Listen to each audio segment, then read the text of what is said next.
I'm taking a little bit of time now to talk about physical issues that I've had over the past half dozen-ish years and how I've been dealing with them, because I've had a lot of questions about it. I think it's understandable. And so I just wanted to talk about like how I'm dealing with that, what they are, I guess, in the first place, how I'm dealing with them, how that comes in, how that affects sort of gameplay, and how I'm trying to fix that through how I'm using controllers and, through other things too, like physical therapy. So the probably underlying issue is that I believe that I have a hypermobility syndrome. That may be what's called Ehlers-Danlos syndrome. That's not super sure, because I haven't been explicitly genetically tested for it, which is what you need to know that for sure. But it seems likely, based on kind of how my body works and how issues come in with it, and based on some family history, and so when I saw an orthopedist, that was his best guess. So that's probably what's going on. That has had a bunch of impacts in my whole life. I've always been able to bend my hands weirdly. I've been very limber all of my life. And without thinking too much about it, it turns out that a lot of the things I can do are not things that like people typically can do. I never thought that any of those were weird or problems or anything, but it turns out that they are. I mean, you never think to ask somebody whether they can bend their fingers backwards at a 90-degree angle. I never thought that was an odd thing at all. I've always done it, and so it just seemed normal. But I guess it's not. And so along with that come other things. Greater likelihood to have injuries, some problems with how the connective tissue works that have been, things that have happened to me in life. I've broken a bunch of bones and torn a bunch of ligaments and stuff like that over the years, sometimes without really doing much at all. So that's kind of the underlying issue. But I think because of that, most likely, I have other issues too. So one of them is in the cervical spine. It's at C7, which is right in the middle of the neck, or base of the neck, really. And the nerve that goes out through that goes out sort of through your spine, that nerve is the one that goes like this. All right, so it kind of comes down the arm, thusly, and it goes into the hand, kind of here. And so that the hole where that nerve comes out through my neck is too small. It's impinged. And that means that the nerve that comes out of it is not working as well as it should be. Like I said, that's the nerve that goes down to the hands, and it's in both sides, although my left is a little bit worse. But that means that it's caused pain and loss of control in my, this whole region. Shoulders, arms, hands. I first noticed that about probably a dozen years ago, I would say, and then it got worse, even though I wasn't really doing too much physical activity at the time, just regular working out, nothing crazy. It may be that me playing sports as a kid made that more likely to happen, although again, it may just be the underlying issue of hypermobility problems. So because of that, I got a couple of epidurals, which are shots right into your neck, that were intended to alleviate the pain, and it did. Before that, it was at the point where I was in school and I just couldn't concentrate. I went home oftentimes during the day just because it was useless being out doing anything, not in bed with major pain meds. So it's never been that bad again, thankfully, but there has still been pain and loss of control ever since. And so it was due to that in 2012 I stopped playing in tournaments. I first noticed that in probably 2009, and then by 2011 it was really becoming a problem, and in 2012 I just decided to hang it up, thinking that was probably it. So in the intervening years, man, that was 6.5 years ago that I quit playing competitively, and I've been playing casually ever since, but never quite the same way. Never really focusing on it. So that's part of it. Since then, other issues have arose. I had tennis elbow for a while, which is just like a forearm issue around here. I've had, since I was a kid, I had something called Raynaud's disease, which is where there's blood flow problems in the hands. So I often feel quite numb in my fingers, even if it's not due to the cervical issue. I just still have a lot of numbness in my hands. They're cold very often. My nail beds are purple very often, which is part of how you tell that you have that issue. So that's why I was wearing them earlier, but I got kind of hot. I often just wear gloves when I'm home as a way to deal with that. Well, I'll talk more about how I'm dealing with these issues in a little bit, but so that's one of them. Like I said, I had tennis elbow for a while. My 2 rotator cuffs in each shoulder, the one in each shoulder, they had been tearing for a long time. That started in probably 15 years ago when I was playing hockey a lot. But it's continued to get worse, even though I haven't been playing hockey or really even working out and doing almost anything. So that's continued to get worse. All these issues began to mount, and last year it got to the point where I could barely raise my hands up anymore. Just kind of doing this motion with that rotator cuff was a big problem. And that affects everything, right? Like, I'm trying to get a dish out of the cupboard. I can't do that very easily. I had to get my wife or girlfriend at the time to do it. Driving a car, right? Like, this motion, just having my arms right there was painful. So I went to go see the orthopedist, and that's when he said that I probably have this Ehlers-Danlos hypermobility issue. He also recommended physical therapy, and if physical therapy didn't work, that I would need to get surgery on both sides. But because I haven't been doing anything that immediately caused it, it's kind of more gradual. He said that there's a likelihood that if I got surgery now, as fairly young still, in early 30s, that would come back, because it's probably just some underlying issue. So I really wanted to avoid surgery, and so I did physical therapy, and I started that in September. So September is really when I began to take these things more seriously. And that was just because it got to a point where I couldn't avoid it anymore. I had tried to avoid it for a long time. And that was, I don't know, it's hard to blame myself too much, I guess, in retrospect, just remembering how it felt. But I did a lot of things to avoid having to deal with that, including quitting playing fighting games competitively, as much as I loved it and still love it. That was a real big knock. I mean, that was mentally very hard to deal with, to not do something that I really loved. One of the things I most love, to be frank. That was really hard, and it was mentally bad. It was physically tough, and not a great way to live. So I've been trying to deal with it. This is the conversation in the orthopedist's office. I had been in there last year because I had this tennis elbow problem, right? Which is where your forearm is kind of funky, not working very well. And so, all right, I did exercises and yada yada, and it was better. And then at the end of the year, I came back in. In September, I came back in because I had the shoulder issues were so prominent. And I was like, look, man, like, I feel like this comes up a lot for me. Like, I'm constantly battling some joint problem. I've broken too many bones. I've, torn too many ligaments. I feel like this is something innate. And he was like, nah, don't worry about it. Like, you don't have a hypermobility problem. If you had a hypermobility problem, you'd be able to do this. And he takes his thumb and tries to put it down to his wrist. He can't do it. And I'm like, do you mean like that? Like that? And he was like, literally this. He looks at it and he goes, nurse, I'd like you to update the patient's file. Like, immediately, like, oh, you'd have a hypermobility problem. So the fact that I'm hypermobile in a bunch of joints means that I've been kind of using my hands wrong forever.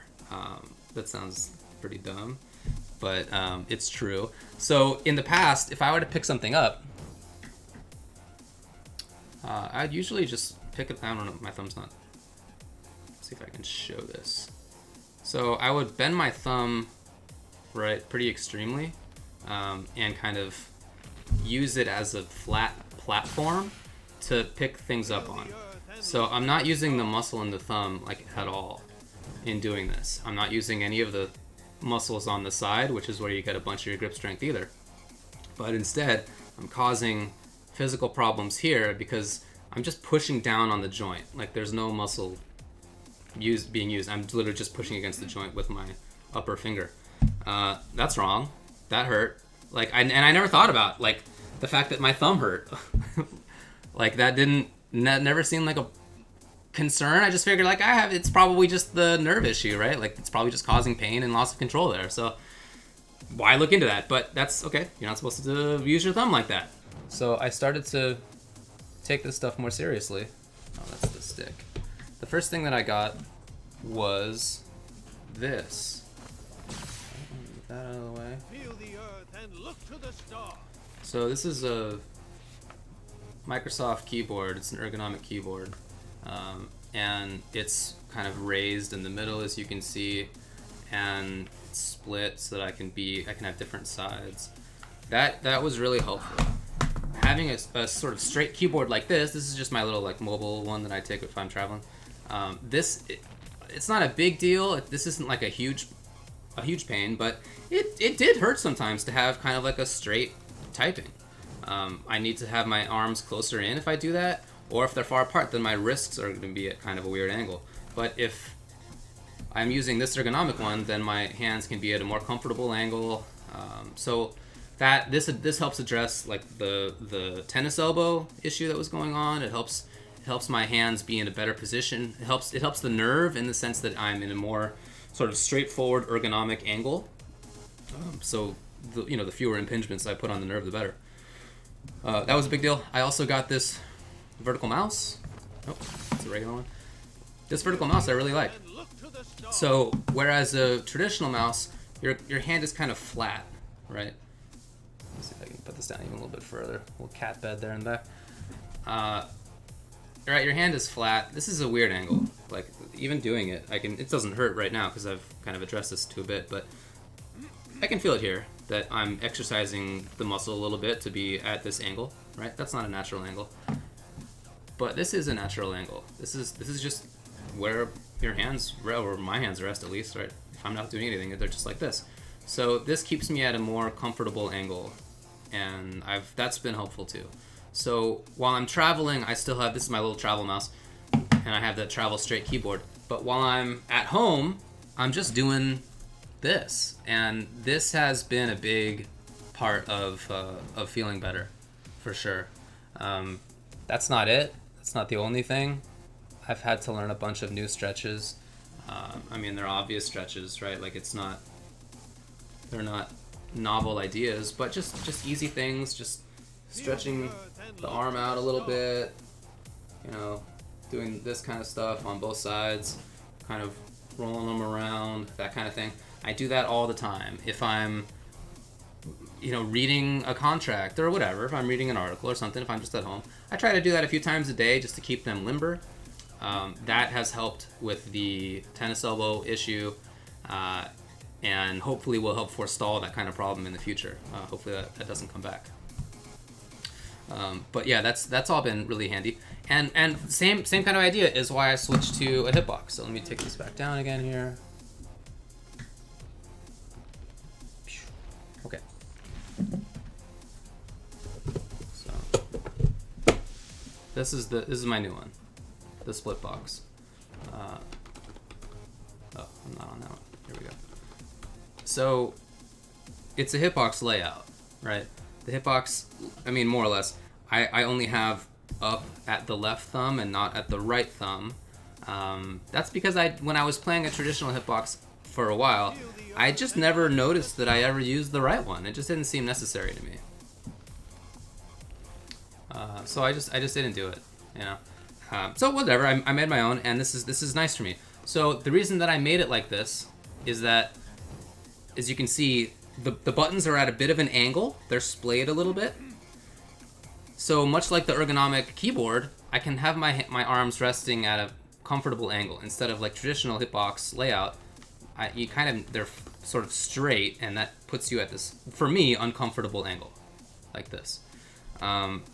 So I can be a little bit more relaxed. That's nice. But the most immediate reason that I switched to hitbox was that one of the issues of the sort of nerve problems and hypermobility issues and stuff like that with a joystick. I think I have one right here. Yes, fantastic. So one of the biggest problems with this is that I just couldn't do this motion. This was hard. I mean, I know that sounds weird, but I had very little grip strength. Seriously, there were, I mean, many times whoever I was with would have to open up a jar for me. I mean, I can remember being out to dinner with friends and not being able to open up the ketchup, right? Like things like that. So this was hard. And I know now I'm getting better at it, so that sounds crazy, but yeah, literally, I couldn't squeeze very well. So I needed to find something that didn't require me to do that motion, and sticks do. You know, whether you have a bat top or not. All the sticks I used to make when I was younger, they always had American bat top sticks because that's what I grew up with. But when this kind of thing came out, this is a TE stick from Mad Catz.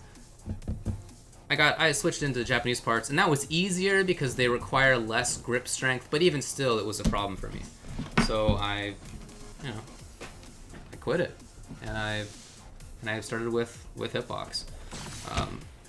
And that really has made a difference, you know, not having to do this motion, just being able to have my hands still. Like I'm moving my fingers for sure, but I'm not moving my hands, and that's the bigger issue. The nerve problem is kind of this chunk, right? It's kind of this chunk is the most affected, the middle to outside of my hand. So movements that required me to move around, I just wasn't precise in. I mean, I'm not precise in my finger movements terribly well either, but I am more than with a stick. So that's why I switched, man. It really has helped. Now, in designing this, as you can see, it's split. Is this open? Yeah, it's open. Dang. So this is a split box. And it's got a little wire running between, and that wire spreads out pretty far. Let me see if I can. Spreads out like 4 or 5 feet. Yeah, well, you can't. It's gonna go off screen, but you know what I mean. And it's on a little retractor thing, so you gotta snap it back in thusly. That's great. So, if in the past, let me bring back this as an example. So I needed to be in this particular situation. And that's, like I said, inside, my arms inside the this is painful for me, or was. But even with the ergonomic keyboard, I'm still limited to some degree. And I was hurting in so many ways so frequently that I needed to have the ability to fidget. I'm always very fidgety. That's how I've always been my whole life. But it was particularly bad when there were physical issues. So even though this is much better than the straight keyboard, I want to be able to roam, and that's what the split box is about. So I often play like this. I mean, if I'm playing on my lap, then I'll fit it together. But if I'm not, if I'm playing on the desk or something, then I often move it like this, and I move it a lot while playing. So sometimes I'll feel it's comfortable to have it in this angle. Sometimes I will feel like I need to have it in this angle. Sometimes I want it more spread apart. Sometimes I want it more spread apart than that. There are times when my back has really hurt where standing up hurts, honestly. Where sitting hurts. Instead, it feels more comfortable to lie down on my back. But what can you get done lying down on your back? Not a lot. So this was the solution to that. So I don't know if I can really show this while sitting up, but imagine me like kind of lying down, having this. Actually, let me spread this apart further. Half of it is caught inside here. Yeah, there you go.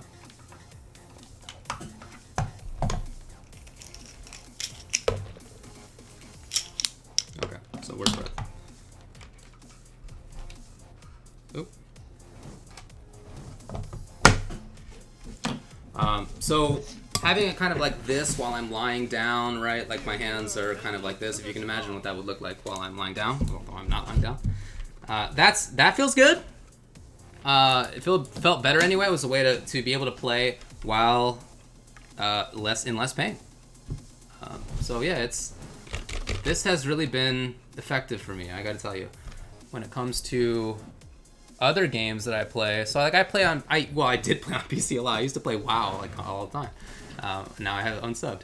So let's see, is this clear? Can you see that? Maybe not very well, but I changed it so that like Hitbox, up is here.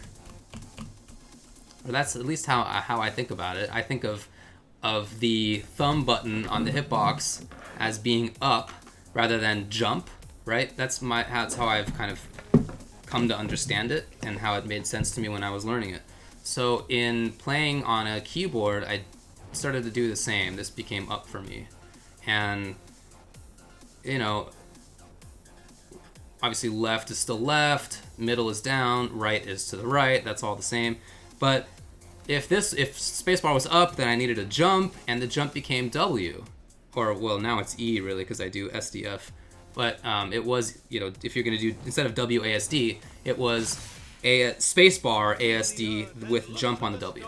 So this is because, not just because I'm accustomed to it from Hitbox, but also because this way I'm moving my fingers around much less. So if this is up and this is down, you have to constantly do this. And I want to minimize these little movements as much as I can. It's kind of long-term not great for me.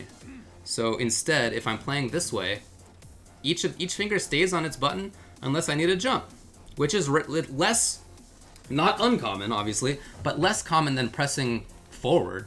So it's a way to like minimize how painful my forearm and fingers are gonna feel. Now, since then, I changed it so that I'm not playing on ASD, but on SDF, and that's because I want my pinky finger to do some stuff. And if it's on the side here, I mean, you have access to control, but that's a little further and a little harder for me to get. So having it on A is a little easier. Z is right here, like there's almost no movement required. It's very easy to do. I just felt like it was a little bit more ergonomic for me. I get that sounds weird to people, but that's how it's been effective. I mean, so to bring this back, you're just gonna have to do multiple things with a finger. Like there's just that you can't. I don't know how to avoid that. I've tried to think about this, and I know some people use mouse 1 for run, but like even still, like you're gonna have to on this side. Are you switching weapons? Are you using whatever your abilities are, depending on the game? Like you're gonna have to move your fingers to some degree. So you have to accept that. But the question is like how to minimize that. And for me, like in WoW, I would move forward. You can do this. You can press mouse 1 and 2 to move forward in WoW. So that's how I typically move forward. But in other games, to jump is easy, right? Like it's just, you can definitely press E plus D or W plus S if you're still there. That's totally doable. But you do have to press multiple things at once, or very, very sort of near to each other in time, and that's something you just have to do. The first thing that I did with physical therapy was just sort of the immediate stuff of, you know, rather than trying to tackle whether I have execution, whether my hands are working okay, but trying to keep my shoulders attached in like a literal sense, trying to keep my shoulders attached. So I've been working on the musculature there. The tendons are not going to fix themselves, but if I have enough muscle there, then like the shoulder will keep itself together. So I need to do that, or else I get surgery, I guess. So that's there's no option there. And the secondary one was to try to, so since I've had all these upper body issues, my body kind of got accustomed to a little bit of a contortion. Like my head's moved very far forward. I couldn't sit straight. It was really painful to just sit straight. A lot of things like that. Sort of how I moved, the motions that I did in grabbing for things and lifting things up, they were all compensations to avoid making my various issues feel bad, right? So it had a ton of different effects. So the immediate ones, like I said, was make sure my shoulders are good, then try to work on posture a little bit and making my head move back a little bit over my spine so that would alleviate some pressure on the spine itself, on the impinged nerve like I was talking about earlier. That took a few months. You know, I didn't notice a big change until November or December. And because my body had kind of contorted to all these weird ways, fixing my posture and my shoulders made other things hurt a lot because my body was moving in ways that it wasn't accustomed to. So like my chest started to hurt because over the years my body had kind of contorted itself so that my left side was kind of rotated forward like this, not this extreme at all, but sort of in that sense. And in working on muscles and posture and all that stuff, it was starting to move back into a proper alignment.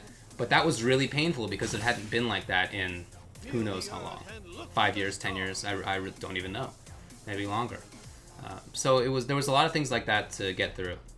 Lower back hurt for similar reasons, right? Posture it had never been in, or at least not for a long time. I started wearing these all the time if I'm home. Not if I'm out, because I understand that they look pretty weird. I don't really want to walk around in fingerless gloves. But because I have blood flow problems and nerve issues going into the hands, my hands are just cold all the time. And cold hands make it so that the muscles don't work in addition to the nerves not working, right? So if I'm telling my hands to do something, whether the nerve signal gets down there or not is one thing. But even if it does, if my hands are cold, then I can't physically move them right? Like the hand is the problem itself in addition to the nerve that comes from the neck. So I'm keeping them warm. I got a little hand warmer that I use a lot. It was like $15 on Amazon. It's a phone charger if you don't need the hand warming part of it. Let me switch this. Yeah, for this little guy. Anyway, so I use that a lot if I'm just kind of walking around outside. Then I don't do those things typically. But if I'm at home or if I'm traveling and I'm in the hotel room or something, then I do. I'm using this kind of stuff constantly. So that's been one way that I've dealt with this. I mean, this is just while playing video games, right? Like this is a portion of my day, most days honestly, but it's not the whole thing. So certainly the bigger deal has been going to physical therapy twice a week, finding a physical therapist who knew not just how to kind of put a shoulder back together, but how to help somebody with their hands. I just happened to find somebody who knew that stuff. So yesterday I went into physical therapy. They had asked me to bring in my stick, this guy, to see, because they know that games are a big part of my life. They wanted to kind of understand what it is that I'm doing, because when I had described to them that I really like playing games in the past, when they'd be like, oh hey, have you played games, they would always do this, like, hey, have you played games lately, right? Like as if I'm on a controller. But I'm rarely on a controller. I'm like on a keyboard and mouse, or I'm on this guy. So I brought it in so that they could see it, and they had me do a whole bunch of weird exercises. So weird for me anyway. When you're playing a fighting game, there's kind of a limit to what the motions are going to be. Obviously that depends on the game, but there are sort of common combinations. A dragon punch, a pile driver, right? Charge back, forward kick, like things like that. Even if you're playing an air dasher, okay, air dash. Like there's a set number of things that you do. And I've been working on those things, but like not on other stuff. So they had me do all sorts of other weird combinations that felt like it to me. More what felt like maybe like piano-ish. I don't know where they got the ideas. But things like, one of the things they had me do that I found really difficult to do was press. So with your left hand, go like this. Left, right, down, up. Left, right, down, up. Left, right, down, up. Okay, but each time you press one of those buttons to do 2, 2, 2, 2, and then 2, 3, 3, 2. Different combinations, that is, with the right hand while continuing to do this pattern on the left. So this, I just messed it up. Like things like this. I don't know. Now I'm still thinking about how to make this happen. The point of that kind of motion is not that like I need to do it. Like the motion itself is not the terribly important part. It's that over the years, the connection between my brain and my hands, the nerve connection in a literal sense, has been harmed. It's not as strong as it should be. And while I'm working to recover that to some degree, I need to kind of, in a real sense, reconnect the nerve, the like pathways. So I need to like have weird combinations that don't initially make sense to me in order to try to reconnect those things. And the more that I'm accustomed to it, the better I'll be able to do both that and also other combinations that I'll need to do just in daily life. Like it just comes up that like you need to pick up multiple things with your hands sometimes, and how do you kind of fit them in there? So one thing that we'll often do at physical therapy is they'll put down a quarter, a dime, a paper clip, and a little bolt or a nut or something. And I gotta pick one up, and I have to store it in my hand. And then I gotta pick the second one up, and then I gotta pick the third one up, and then the fourth one up, all while holding them in my hand at the same time. And then I have to set them back down, and then back down, and then back down, and then back down. All while, again, holding them in my hand. And that is super tough. I don't know that ever would have been easy for me. But it's especially hard now that I have... So I'm thinking about all these things. Okay, first off, the pathways between my brain and my hand, they're not great. So I'm working on that. Then as I'm putting them down, don't let your thumb go crazy, right? Don't let the little finger itself goes backwards really easily. Like, don't let that happen. Like, little things like that. And as I'm picking them back up, don't hyperextend anything. Like, all that kind of thing is a lot of stuff to think about. And then we'll do exercises where I'll have my hands out on the table like this. My physical therapist will have her hands out as well. And she'll do little motions with her fingers that I then need to emulate. Some of that's really hard. So, she'll go like this. And then I'll have to go. Well, now that feels easy, to be honest. But when we started doing this, that was super hard because this guy, my little pinky, just hyperextends so naturally. And once it's in that mode, this looks so dumb. I'm literally trying to lift it up right now. And, all right, well, I gotta set that, yeah. So once I set it back down and kind of reset it, then I can do it. But there's a kind of hyperextension part where the two joints here in the middle of the finger kind of become almost like a steel rod, like immovable, if I move them in that way, and then they get stuck, so I have to start over again. So things like that, like understanding how to do that, how to move one finger without moving the whole rest. When I started doing this, to move this finger required all of that. I couldn't separate them at all, and this is not easy for anybody to do. Like, it's just not how human hands are built. But I couldn't do it at all, and now I can do it reasonably well, pretty well. So I got a set of hand exercise putties, and I'm constantly messing around with it. If I'm reading something, or if I'm watching something, or if I'm just sitting around, I'm doing this a lot. And as I mentioned, my grip strength was very poor. I had really, really weak grip strength. So I've been concentrating on, trying to improve the strength, but also the dexterity. So squeezing it in certain ways to try to get the full grip strength, but then also a little bit more minutely, trying to move it around a little bit. This is actually the medium strength one. And I bought this kit on Amazon that was like probably $10, $15 maybe. And it was firm, medium, soft, and extra soft. And I thought, all right, I'll start at the soft, right? The soft I could not get through, dude. It was impossible. It was so hard to just do the soft. So I did the extra soft, and I could barely do that. But now I've worked myself up to the medium, which I'm happy about. It feels like a big improvement. The physical therapist that I go to has one of those grip strength testers, so you kind of squeeze and it measures the force that you can apply. And at the start, I was doing like 15 kilograms or something, super weak, like at the bottom range of the actual meter that's on it. But now I'm at like high 30s. So for a man my size and age, that's still not strong. But it's maybe below average, which is great. And I'm continuing to improve on that. So it really is noticeable. So I've been trying to pick things up at like better angles, I don't know, small little things like that. Or if I'm playing on a hitbox or on a stick, whatever, to do a throw, this is now how I do it. Let's see if I can. Right, and this makes sense. Right, just like this. But it used to be like that. I used to, again, bend my thumb really extremely to do that.